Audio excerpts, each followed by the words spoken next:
The cargo ship was going down. 42 people on board, a captain who hadn't moved in 6 minutes, and a woman in the engine room who had spent the last 3 years trying to forget she'd ever worn a uniform. Her name was Nadia Mensah, 29 years old, former Royal Canadian Navy clearance diver, honorably discharged 18 months prior, after an incident in the Strait of Malacca that she still couldn't talk about without her hands going still. She was working cargo logistics on the MV Hawthorne Ridge because it paid well enough and asked nothing of her except to be invisible. She had been very good at invisible. The storm hit the Hecate Strait at 11:42 p.m. on a Thursday in late October, and within 20 minutes it had done what storms in Hecate do when they decide to be serious. The Hawthorne Ridge was a mid-sized bulk carrier, 9,000 tons, running from Prince Rupert to Kitimat with a mixed crew of 23 and 19 contracted workers. Captain Bernard Achterberg had been sailing these waters for 31 years.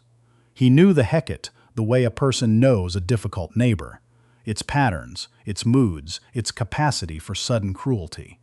He collapsed at 11:58 p.m. The first mate found him face down on the bridge, pulse thin and irregular, breathing but not answering. The ship's doctor, a young man named Tomas, who had done his residency in Winnipeg and had never once prepared for this, said the word cardiac and then looked at the first mate, like he was waiting to be told what to do next. The first mate's name was Declan Norris. He had his certification. He had his hours. What he did not have, and what nobody on that bridge had except Nadia, was the thing that happens to a person after they have spent years training for the worst possible moment and surviving it. She heard the announcement on the ship's intercom at 12:03 a.m. Not a proper emergency declaration. Declan hadn't gotten there yet. Just his voice, tight and too high, saying the captain was down, saying all senior crew report to the bridge, saying it twice because the first time it didn't sound real even to him. Nadia was already in her gear. There are people who freeze when things go wrong, and there are people who go quiet in a very specific way. Not the quiet of paralysis, but the quiet of a mind that has switched modes, that has stopped asking what is happening and started asking, what do I do next? The Navy had not made Nadia that way. She had been that way since she was 12 years old, and her mother's car had slid off a highway in a blizzard outside of Thunder Bay. And Nadia had been the one who crawled out the window, flagged down a transport truck, and stayed calm enough to give the dispatcher their exact coordinates from the kilometer marker she'd memorized on the way past. Her mother had asked her afterward, shaking still, how she'd known what to do.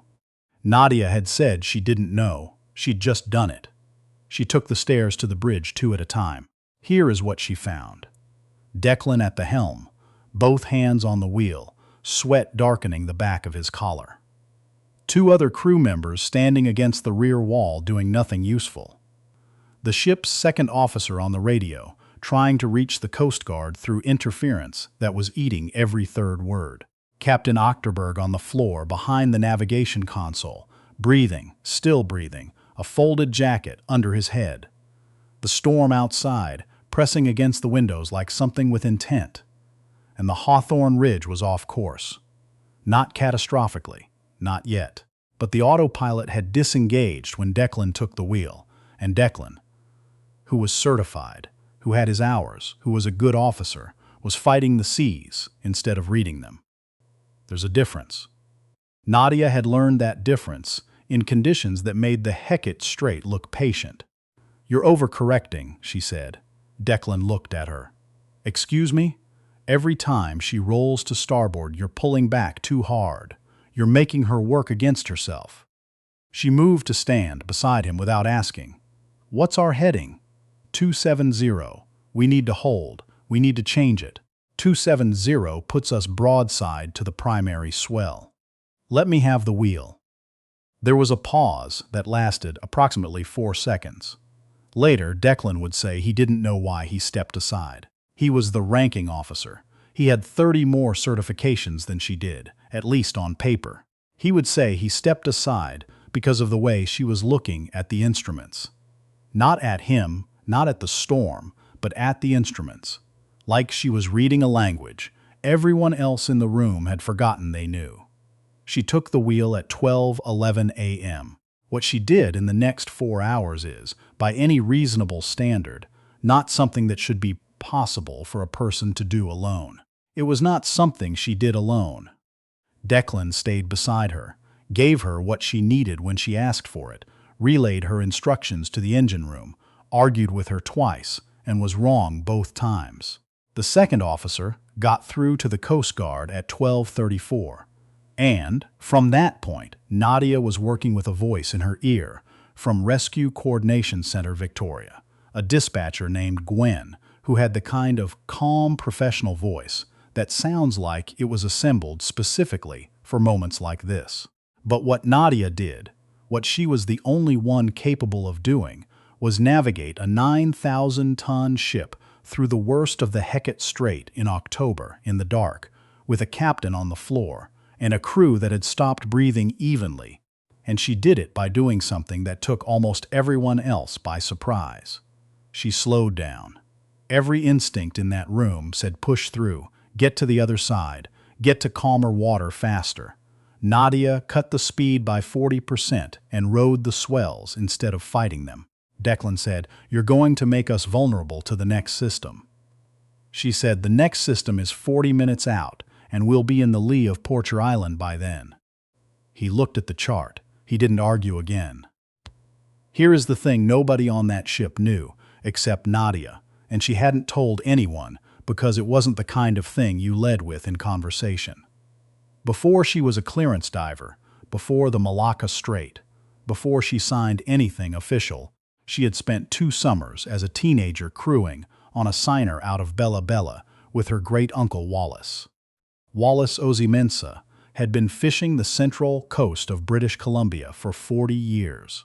He was a small, precise man who spoke rarely and observed everything, and he had taught her, not in a classroom, not from a manual, how water moves when land is close, how the swells change character around islands, how to feel through the hull what the sea is about to do.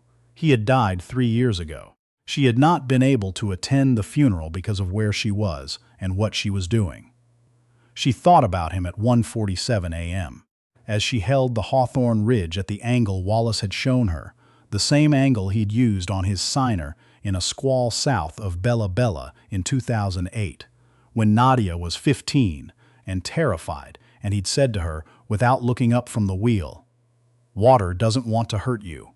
It just wants to go where it's going. You find out where that is, and you go there too." She found out where the water was going. She went there too. Captain Ochterberg was evacuated by Coast Guard helicopter at 2:19 a.m. He would survive. A serious arrhythmia, treatable, something that had been building quietly for 2 years, while he made his rounds and drank his coffee and sailed these waters one more time.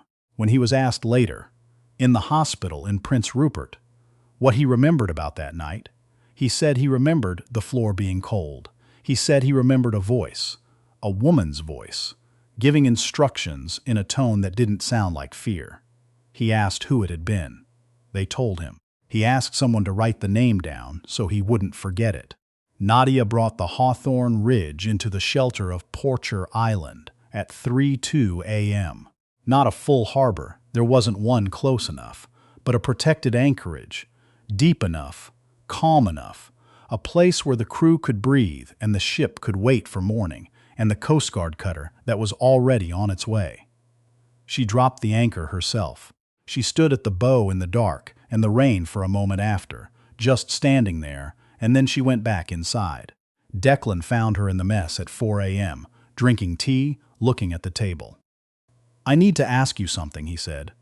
"Okay, how did you know about the anchorage? That's not on the standard charts for this passage." She wrapped both hands around her mug. "My great-uncle fished out of Bella Bella. He knew this stretch." Declan sat down across from her.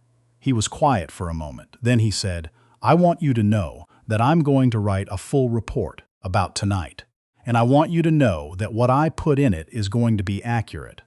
She looked up. I'm going to write that you took command in an emergency situation and made the correct decisions under extreme conditions and brought this vessel and everyone on it to safety. He paused. And I'm going to recommend that you get your certification. She said nothing. You should have it, he said. Whatever happened before, whatever it was that made you end up on the cargo side of things, you should have the paper that matches what you actually know how to do. She looked back at the table. Outside, the rain had softened. She could hear it now, the difference. The sound of rain on calm water versus rain on rough water is a very particular thing, and she had always been able to tell them apart. My great-uncle, she said, didn't have any certifications. He fished for 40 years, and he never had a piece of paper that said he knew what he was doing. Did that bother him? She almost smiled. He said the fish didn't ask. Declan laughed, a short, genuine sound, the kind of laugh that happens at 4 a.m. after a night like that because the body needs somewhere for the relief to go. The Coast Guard cutter, Sir Wilfrid Laurier, arrived at 7:40 in the morning. The sun had come up over the mainland mountains, the kind of clear, hard October morning that follows a bad storm on the central coast, the sky a color that doesn't have a good name in English. The crew of the Hawthorne Ridge gathered on deck to watch it come in. A few of them had slept. Most hadn't. There was coffee, and there were sandwiches someone had put together around 5 a.m., and people stood in small groups in the cold and ate them and didn't talk very much. Nadia stood at the rail by herself. A woman named Patience Adjololo, one of the contracted workers, came and stood beside her. Patience was from Accra originally, had been in Canada for 11 years, worked cargo handling, and sent money home every month to her mother and her 2 daughters, aged 8 and 10. She and Nadia had spoken maybe 4 times in the 3 weeks they'd been working the same route. Patience was a private person, the way some people are private, not because they're unfriendly, but because their interior life is so full, there isn't always room to explain it to strangers. She stood beside Nadia and looked at the cutter coming in and said, "My girls, you know. That's what I was thinking about. All night, just my girls." Nadia said, "How old?" 8 and 10, Kwame's 9. He's my nephew. He lives with us, my sister's boy. She paused. I kept thinking, if it had gone another way. If I didn't make it back. You made it back. Because of you. Patience said it simply, without ceremony, the way you say a true thing. You brought us back. Nadia looked at the water. The anchorage was still, green-gray and cold, the mountains behind it holding snow on the upper slopes. Beautiful in the way the BC coast is always beautiful, and also always a little ruthless, a landscape that doesn't particularly care whether you find it beautiful or not. My great-uncle used to say, she said, that the sea doesn't give you anything. You have to already have it. You bring what you know, and then you see if it's enough. Patience considered this. Was it? Tonight? Nadia thought about the wheel under her hands at 12:11 a.m. She thought about Wallace at the helm of his signer, showing her the angle without explaining it, because he believed explanation was less useful than demonstration. She thought about a 15-year-old girl holding the rail in a squall south of Bella Bella, terrified, and an old man who didn't comfort her, who just showed her what to do. Tonight it was, she said. The formal inquiry took 3 months. The Transportation Safety Board conducted interviews with all senior crew, reviewed the ship's data recorder, assessed Declan's report in full. The case drew some attention in the maritime community, not enormous attention, not the kind of story that ends up in newspapers right away, but the kind that moves through professional networks, the community of people who work on water and understand what it means when someone does what Nadia did. The inquiry's conclusion, issued the following February, found that the emergency response aboard the Hawthorne Ridge had been effective and appropriate. It noted, in language that was careful and precise the way official language always is, that a non-certified crew member had demonstrated exceptional navigational competence under emergency conditions. What it didn't say, because official documents don't say this kind of thing, was that 42 people were alive and home with the people they loved because of knowledge that had been passed down not through any institution or any program, but through an old fisherman standing at a wheel on the central coast of BC, teaching a girl who didn't know yet that she'd need it. Wallace Osimensa had fished the coast for 40 years. He had never been formally recognized for anything. He had lived quietly, worked quietly, died quietly, and the things he'd known had gone with him, except for the parts he'd given away, except for what remained in the hands of his great niece on a night when it turned out to be exactly enough.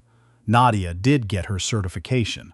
She wrote the exams the following spring, in Vancouver, in a room with 23 other people, and she passed every section on the first attempt.